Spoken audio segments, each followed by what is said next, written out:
Più che una foto di famiglia, un regolamento di conti a distanza, a Longarone Fiere si presentavano le torce olimpiche, atmosfera cordiale e di festa fra gli invitati.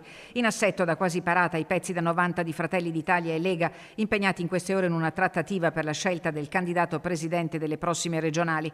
Peccato che l'aria fosse meno da squadra olimpica e più da ring politico. Sorrisi di circostanza, pacche di spalle a distanza di sicurezza, applausi quasi a cronometrare il consenso del presidente Zaia, che resta convitato di pietra col suo carisma che incombe sul futuro della coalizione.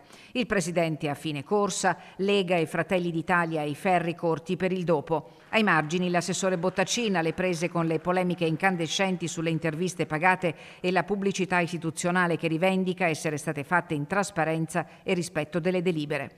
Mai più non è passato inosservato il gelo politico tutto interno a Fratelli d'Italia, con il senatore Luca De Carlo da un lato, l'eurodeputata Elena Donazzan dall'altro. In Veneto, spiega Donazzan, bisogna chiarire che c'è un'aspettativa alta nei confronti di Fratelli d'Italia, ma di Giorgia Meloni. I veneti scelgono la persona. Da altre parti un presidente di regione è sconosciuto alle volte. In Veneto i veneti chiedono chi sarà il presidente della regione. Sentono la regione come loro. Guai a fare imposizioni, perché se ne perde. Quindi se lei fosse un elettore di Fratelli d'Italia voterebbe Elena Donazzan o Luca De Carlo? Se fossi un elettore di Fratelli d'Italia voterei Donazzan, ovviamente.